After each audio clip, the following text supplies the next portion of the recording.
J'ai couru. J'ai couru après l'amour de ma mère, après le respect de mon père, après l'idée qu'on devient aimable en étant utile, brillante et disponible.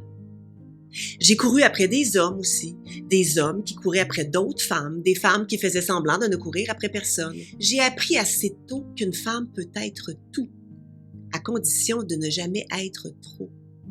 Sexy, pas menaçante, intelligente, mais pas intimidante, présente, pas encombrante, coquine, mais convenable, sage, mais pas plate, désirable, mais que ça ne paraisse pas trop qu'elle a essayé. Une femme parfaitement calibrée pour ne déranger ni le regard, ni le système, ni les soupers de famille. Un beau casse-tête érotico-social. J'ai couru en bas de nylon, chignon serré, talons hauts, j'ai enduré le patriarcat avec style. J'ai couru pour les titres, les promotions, les petits bravos, ceux qui semblaient dire « tu comptes, tu existes, t'as ta place, ce que tu fais, ça marche, continue, alors cours encore ». J'ai couru, après la santé, à coups de jus vert, probiotiques, chia, kombucha, cette religion du ventre heureux où tout le monde a l'air d'aller mieux que toi, comme si boire quelque chose de brun et mousseux pouvait régler mon microbiote et mon rapport au vide existentiel. J'ai couru après le calme intérieur, l'alignement, la clarté, l'ancrage, la paix, la présence, la conscience, la transcendance, l'orgasme mystique. Être centré, ancré, aligné, éveillé, réparé, libéré, hydraté et idéalement régulière. Merci probiotique. J'ai couru. Après cette version de la femme enfin bien partout, dans sa tête, dans son corps, dans son couple, dans son dedans, dans son dehors, dans son horaire et dans la file au Costco. Et je ne suis pas la première à courir. On a couru. On a couru pour avoir une voix. On a couru pour avoir le choix, pour voter, pour travailler, pour décider, pour disposer de nos corps, pour gagner notre argent, pour signer notre nom, pour prendre une place qu'on ne nous avait pas gardée. On a couru pour être libre. Et heureusement qu'on a couru. Parce qu'il y a des courses qu'il fallait courir. Et il y en a encore.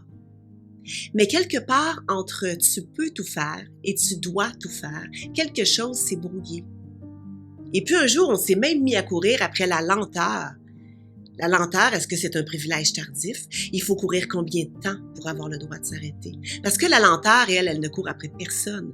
Elle ne prouve rien, elle ne produit rien, elle ne promet rien, elle est là. On n'a peut-être pas à courir après elle. Peut-être qu'on attend simplement une permission. Une voix qui finirait par dire « c'est beau, t'as assez couru, tu peux arrêter, tu peux te déposer ». Et si on devenait cette voix les unes pour les autres? Se rappeler qu'on a assez couru, après tout ce qu'il fallait être, assez donné, assez porté, assez prouvé, qu'on n'a pas besoin de mériter la paix, on n'a pas besoin de mériter le repos, on n'a même pas besoin de réussir à ralentir. Il reste des courses qui valent nos jambes, courons-les.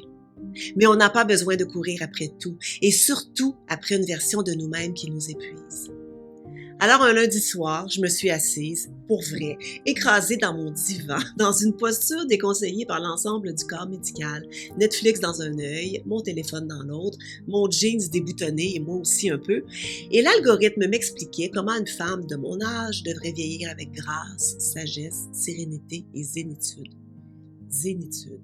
J'ai regardé mon jeans, regardé mon téléphone, j'ai fermé mon téléphone, j'ai enlevé mon jeans, ma brassière aussi, je me suis habillée en mou, j'ai mis mes bas de laine, j'ai sorti les chips.